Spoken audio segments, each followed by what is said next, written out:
I just got back from having the plates moved in my head. I don't know how that is going, but the experiment is continuing. Because my day-to-day is so inconsistent, inconsistency doesn't work well for most things, everything. I'm going to work on developing the skill set of making sales funnels. I don't know if that's a good plan, not a good plan, a possible plan, but it's the closest thing I got to a plan in that direction right now. I've been really trying to get away from generalities and platitudes. I know when you ask people for advice, usually they offer you some sort of platitude, which not that long ago I asked what people would do if they knew they had 7 to 17 years left to live, and they offer basically nothing. Right? They offer a lot of general stuff, mostly. Some people offer some specific stuff. My head hurts, if you can't tell. I had my digital motion x-rays this last weekend.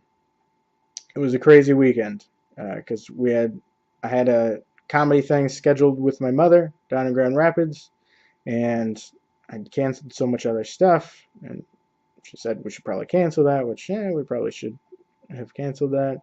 But you can't cancel everything in your life, so we went anyways. It was fun. It was good. And then I went over to the other side of the state the next day after staying at my Aunt Karen's for some digital motion x-rays. And those are very interesting. I posted those online. Even the groups I'm in on Facebook that are about Klippel-Feil syndrome, apparently no one else has gotten the digital motion x-ray thing. It's cool. I showed it to my chiropractors on this side of the state that are adjusting me, and they haven't really studied it much yet because they haven't looked at it in particular. But hopefully they will, see if they can see anything. It's kind of interesting.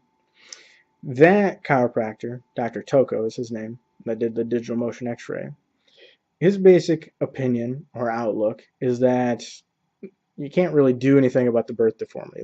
There's not much, or if anything, I can do about that. But because my cervical spine is straightened out and sets at a weird angle, it's what is that called? Posterior translation. Right, it's slid to the back.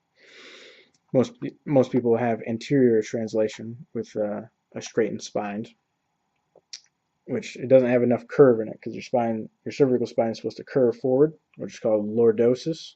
And if it curves back, it's called kyphosis. If it just doesn't curve forward enough, it's called hypolordosis. And mine's basically just straightened out. So he would just focus on restoring some of that lordosis, which I looked up 5 research articles on doing that, and it seems like very possible. Even though most people from everywhere will tell you that that's impossible, there's studies showing that that is very possible to restore quite a bit of lordosis. So I'm going to work on that. I'm working on making slash adapting some devices to do some stuff with that. Um, and then it's weird because I've been thinking about, so as a decent metaphor, right? Computers are decent for the human as far as metaphors go. So I'm having issues adjusting my hardware, essentially. I have some major hardware issues.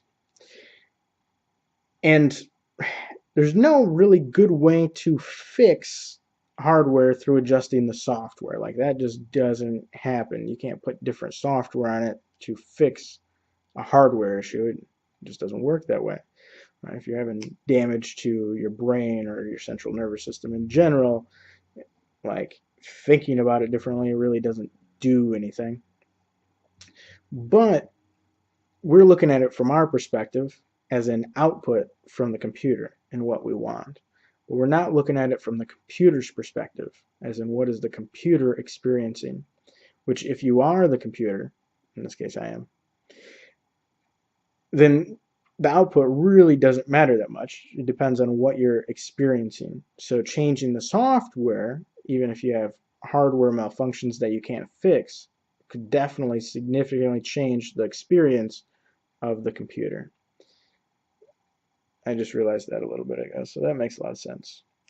And then locus of control. Locus of control.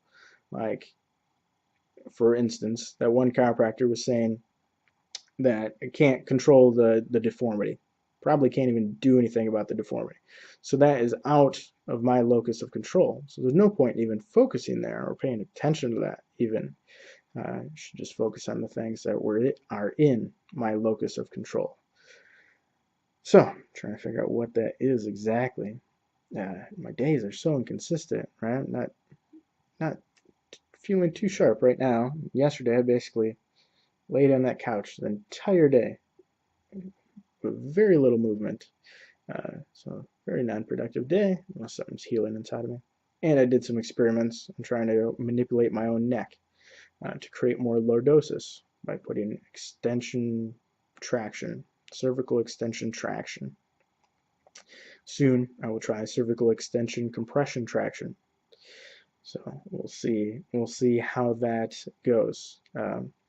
But the issue, another huge issue, which actually I didn't even write my notes, and I remembered, always a good sign, is I am a case. And so each of these things that I'm trying to do would preferably be tested separately. You'd have someone move the plates in your skull, you'd have someone do extension traction, someone do extension compression traction. I'm going to try a new way of sleeping to adjust my neck. Instead of putting something under my neck to try to extend it while I'm sleeping, I'm going to try sleeping face down, and I've got a little special device coming that'll put my neck into extension while I'm sleeping. Each of these things you'd preferably try separately to figure out what does what affects what. Try to get some sort of connection, right? Take some sort of correlation and figure out that it's actually causation. And because I'm only one, like, we can't do statistical analysis on me. And to do all that stuff over a long period of time individually is going to take forever. Not that I've not had issues for a decently long period of time, but I am trying multiple things at the same time. I probably shouldn't be tried at the same time, and nevertheless, I'm going to try them at the same time, and we'll see what we get. So, several experiments underway. There's basically never not any experiments underway, and we will see how they turn out. But all of them will be longer term. I think maybe a couple of months for each of them. So definitely not less than several weeks for each of them. And I think, well, we'll see.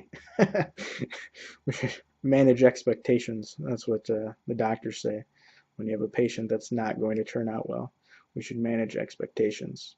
But maybe some of these things will have some results. So we'll have to wait and find out.